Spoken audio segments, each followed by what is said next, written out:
Motion under variable acceleration. इस chapter में क्या है जो हमने पीछे किया है, P is equals to mf। क्या था ये? Equation of motion. ठीक है, f is acceleration, m is mass and p is force जो लग रही है। ठीक है, इस एक्सरसाइज में हम क्या करेंगे, अब P is equals to mf है तो यहाँ पे हम क्या करेंगे, P is equals to m, acceleration को हम क्या लिख सकते हैं, D square S by D T square.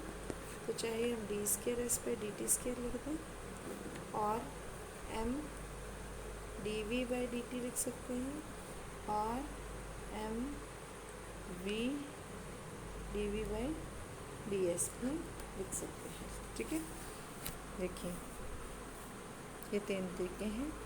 अगर कहते हैं f फंक्शन हो t का तो ये दोनों लगेंगी, अगर f फंक्शन हो v का तो इन दोनों में से कुछ लगेगा, अगर f फंक्शन हो s का तो इसमें से कुछ लगेगा।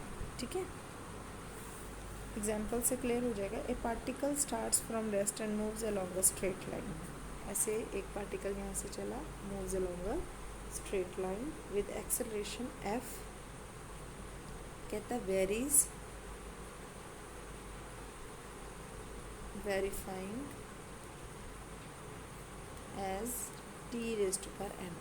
मतलब f उस ऐसे वेरी होगा जैसे टी एन होगा, तो ये क्या बन जाएगा, f is equals to K T N. ठीक है, k कोई ऐसा कांस्टेंट है जो कि कांस्टेंट ऑफ प्रोपोर्शनैलिटी है। इन दोनों की जो प्रोपोर्शनैलिटी है उनका कांस्टेंट कौन सा है, ये है k। ठीक है, अब एक्सेलरेशन हमारे पास आ गई D V by D T is equals to K T N. अगर हम इंटीग्रेट कर दें तो v आ जाएगा k T N plus one over N plus one plus c. अब इनिशियली टाइम 0 है, हमें दिया हुआ है पार्टिकल मूव्स फ्रॉम रेस्ट, तो इनिशियली टाइम क्या है, 0 है, तो इसको हम 0 फिल कर देंगे। ठीक है, और वेलोसिटी भी इनिशियल 0 है। ठीक है, वेलोसिटी 0 है, रेस्ट से स्टार्ट हो रही है इसलिए ये भी 0 है, तो c की वैल्यू हमारे पास क्या आ जाएगी, c इज इक्वल्स टू 0 आ जाएगा। तो इस तरह से v की वैल्यू हमारे पास आ गई k T N plus one divided by N plus one. देखिए this is the value of v। ठीक है, अब हमें क्या फाइंड करना है आगे, नेक्स्ट हमें s फाइंड करना है, डिस्टेंस निकालना है। तो v हमारे पास कितना आ गया, K T N plus one divided by N plus one. तो इसको हम अगेन क्या करेंगे, D S by D T लिख लेंगे। तो इसको इंटीग्रेट कर लिया तो क्या आ जाएगा, इंटीग्रेट करने के बाद s is equals to K T N plus two N plus one into N plus two. ठीक है, plus C two. Again rest से स्टार्ट हो रहा है, टाइम 0 है। जब रेस्ट से स्टार्ट हो रहा है इनिशियली और मूव्स इन स्ट्रेट लाइन, तो s भी 0, t भी 0, टाइम भी 0, सब कुछ 0, v भी 0, तो c2 भी 0 आ जाएगा। तो s हमारा यही रह जाएगा।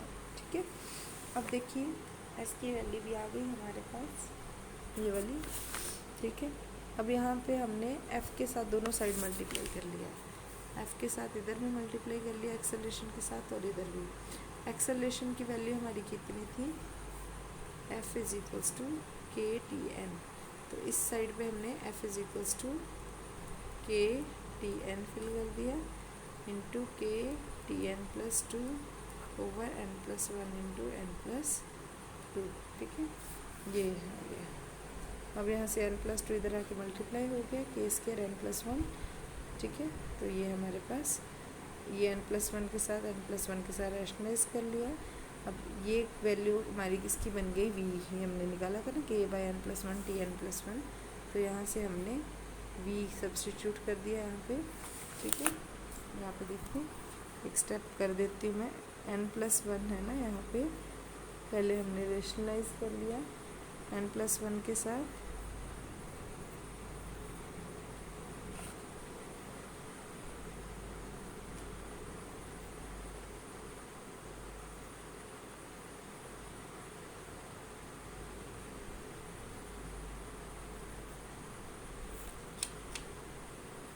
पे हमने लिख लिया, ठीक है।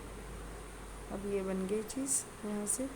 अब देखो हमें v किसके इक्वल था, k/n+1, k(n+1) इधर निकाल लिया और t⁻n+1 बचा क्या, n+1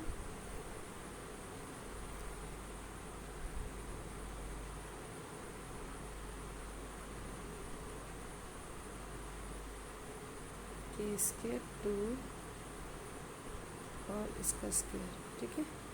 सारी चीज़ों का स्क्वायर हो गया ना, ये v स्क्वायर आ गया हमारे पास और बचा क्या, n+1, ठीक है। तो ये v स्क्वायर आ गया हमारे पास और ये हमने प्रूव करना था। नेक्स्ट आ गया, a particle starting from rest from the origin, तो u is equals to 0 initially, origin है तो x भी 0 इनिशियली, y भी 0। ये हमें क्या दिया हुआ है, फोर्स दी हुई है per unit mass, per unit मतलब m इज इक्वल्स टू 1, तो p is equals to mf आएगा, तो m की वैल्यू 1 है तो p is equals to f हो जाएगा यहाँ पे। शो दैट इन सेकेंड बार, तो ये mf है, ये क्योंकि p is equals to mf होता है, m की वैल्यू 1 है तो p is equals to f आ गया, f की वैल्यू ये हमारी फोर्स के इक्वल आ गई। dv/dt किया, इंटीग्रेट किया, अगेन हमने t0 ले लेना, v0 ले लेना, c0 आ जाएगा, फिर इंटीग्रेट किया, x की वैल्यू आ जाएगी। अब इनिशियली x भी 0 है, t भी 0 है, तो फिर सब 0, c2 भी 0 आ गया। अब यहाँ पे हमने टाइम निकालना है, जब π/2 है, टाइम क्या है, π/2 है, ठीक है। तो ये π/2 है, x में फिल कर देना है, तो ये हमारा आ जाएगा। यहाँ पे x इज इक्वल्स टू 0 लेना क्योंकि ओरिजिन से स्टार्ट था x एक्सिस पे, ठीक है। तो बहुत ही ईजी है ये भी एग्जाम्पल। थर्ड भी, सब एग्जाम्पल सेम ही है इस एक्सरसाइज की, थर्ड भी सेम है, particle moves from the rest है, एक्सेलेरेशन दी हुई है। अब यहाँ पे f एक्सेलेरेशन नहीं है, एक्सेलेरेशन में कोई वेरिएबल यूज़ हुआ है f या कांस्टेंट यूज़ हुआ है f, तो ये हमारी एक्सेलेरेशन है dv/dt f माइनस kt²। अब v इंटीग्रेट करके निकाल लिया, इनिशियली टाइम भी 0, वेलोसिटी भी 0, c1 0 आ गया, फिर v is maximum when dv/dt is equals to 0, d²y/dt² is negative. तो dv/dt, अब यहाँ पे लिखे ना मैक्सिमम वेलोसिटी, तो वेलोसिटी कहते हैं मैक्सिमम जब होगी, v इज़ मैक्सिमम कब होगा, जब इसकी डेरिवेशन इज इक्वल्स टू 0 होगी और इसका जो d²y/dt² है वो क्या होगा, नेगेटिव होगा। तो now dv/dt is equals to 0 gives x minus f minus kt² is equals to 0, तो ये t की वैल्यू आ गई और ये हमारा नेगेटिव होगा, ठीक है। d²v/dt² जो है इज इक्वल्स टू -2kt, अब यहाँ पे आ गया ना f is equals to kt², ठीक है। तो यहाँ से f निकाल लेंगे, d²v/dt² इंटीग्रेट कर okay, d²v/dt² is equals to 2kt, which is negative when t is equals to this. Maximum velocity u is attained when t is equals to this, तो u की वैल्यू इसमें fill कर देनी है, तो ये हमारे पास आ गई। अब v is equals to ft minus k/3 t³, ये हमने यहाँ पे फाइंड किया था ना v की वैल्यू, ठीक है।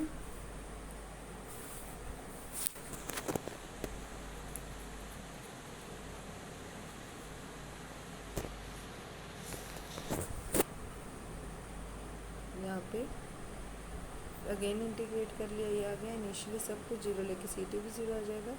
Distance moved before acquiring maximum velocity v, the distance covered is in time this is equals to, ये जो हमने वैल्यू निकाली है टाइम t की, इसमें फिल कर देनी है, तो ये हमारे पास आ जाएगा। यहाँ पे ये पॉइंट थोड़ा सा छूट गया बेटा कि ये कहाँ से आया, ये हमारे पास v था, v is equals to kt minus k/3t³, तो इसको हमने कर लेना है d²v dv/dt, फाइंड फिर d²v/dt², ठीक है। तो ये kt है, तो अकेला k माइनस 3kt²/3, ये कट गया। अगेन डिफ्रेंशिएशन की तो ये के कांस्टेंट 0 हो गया, तो ये 2 इधर आ जाएगा -2kt, ठीक है। तो इसको हमने 2 बार डेरिवेटिव किया विद रिस्पेक्ट टू t, तो हमारे पास ये आ गया, ठीक है। फोर्थ एग्जांपल, ये भी बड़ी सिंपल सी है। कांस्टेंट कहते एक ब्लॉक पड़ा है यहाँ पे, ठीक है। इस पे ये फोर्स लग रही है P 100 kg की।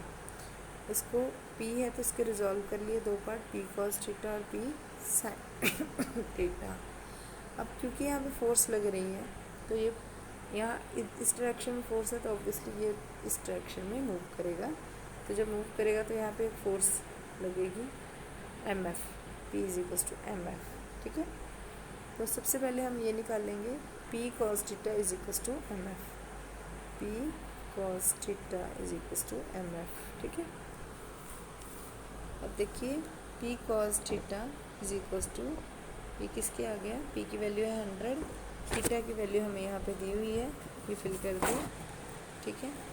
तो ये हमारे पास आ गया 100 kg, वेट को g न्यूटन्स में कर दिया, cos ये हमें वैल्यू दी हुई है πt/60।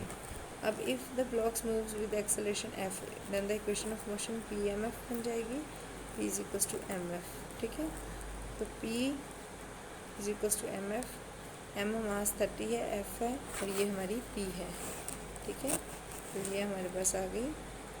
यहाँ से हमने f की वैल्यू निकाल ली और dv/dt = g/3 cos दिस करके इंटीग्रेट कर लिया। अब इनिशियली इंटीग्रेट कर लिया हमने इसको, तो इनिशियली टाइम भी 0 रख लेंगे, वेलोसिटी भी 0 रख लेंगे, तो हमारे पास c की वैल्यू जो कांस्टेंट है वो लेके आ जाएगी 0 आ जाएगी। तो ये कांस्टेंट की वैल्यू 0 आ गई, ये हमारे पास b आ गया, इसको नंबर 1 दे दिया। अब b की जगह dx/dt लिख दिया, अगेन इंटीग्रेशन कर दी। c2 इनिशियली x भी 0 है, डिस्टेंस 0, टाइम 0, तो यहाँ से c2 की वैल्यू आ गई, यहाँ पे फिल करके x की वैल्यू आ गई हमारे पास। अब कहते हैं जब t क्या 15 सेकंड है तो t की जगह यहाँ पे 15 फिल करके यहाँ से वैल्यू निकाल ली। फ्रॉम टू मतलब यहाँ से फ्रॉम टू हमने ये जो वैल्यू है इसमें फिल कर दी, जो यहाँ पे v की वैल्यू आई है वो हमने फिल कर दी है, तो x की वैल्यू जो है वो हमारी आ गई है। फ्रॉम टू मतलब ये जो t की 15 वैल्यू है हमने v में फिल की है यहाँ पे, और जो t की वैल्यू आई वो हमने यहाँ पे फिल की है x के equal. That's all with the fourth example. Fifth example भी सेम ही है। एक particle moves with acceleration f given that f = -kv, तो dv/dt -kv, तो वेरिएबल सेपरेशन की 1/k dv k dt, log v integration की, initial time 0, velocity v0 है, यहाँ पे रेस्ट पे नहीं है पार्टिकल, ठीक है। c = log v0 आ गया, ये आ गया हमारे पास। log इधर जाके एक्सपोनेंट बन जाता है, यहाँ से हमारा v आ गया। सेकेंडली हमने फाइंड करना था x, जैसे पिछले सम में किया, v को हमने dx/dt लिख के फिर से इंटीग्रेट कर देना। इनिशियली t भी 0, x भी 0, c2 की वैल्यू आ गई, फिल कर दी, which is expressed x in the term of t। Next हमें फाइंड क्या करना है, v in terms of x, f = -kt। अब यहाँ पे इन टर्म्स ऑफ x करना है तो v dv/dx लिख दिया, v से भी कैंसिल हो गया, तो विद रिस्पेक्ट टू x हम इंटीग्रेट कर देंगे, तो ये हमारे पास आ गया v in terms of x, ठीक है। ये 3 चीज़ें हमने फाइंड करनी थी। इनिशियली यहाँ पे हमें v0 के इक्वल दिया हुआ है, इसलिए हमने v0 के इक्वल ही फिल किया है, ठीक है। सिक्स्थ एग्जाम्पल में क्या करेंगे, particle moves in straight line is subjected to resistance which produces retardation this. अब रिटार्डेशन है तो ये -k³ आ जाएगा। फिर वैसे ही करना है, वेरिएबल सेपरेशन करके इंटीग्रेशन कर लिया। ये एग्जाम्पल है जो देखना आप, बहुत इजी है। फिर इसको एस इज इक्वल्स टू ये इनिशियली यू दिया हुआ है, इंटीग्रेट करके वेरिएबल सेपरेशन करके ये हमने वैल्यूज़ निकाल ली है। जो अगली 3 एग्जांपल्स हैं सेम सिमिलर ही हैं जैसे मैंने पहले करवाई हैं, तो ये आप देख लेना। अगर इसमें कोई प्रॉब्लम होगी तो मैं आपको श्योरली करवा दूँगी, ठीक है। ये सेम ही है पूरा एक्सरसाइज में, जैसी फर्स्ट 5 एग्जांपल्स की हैं नेक्स्ट भी सेम है। फिर भी अगर कोई प्रॉब्लम होगी तो आप पूछ लेना।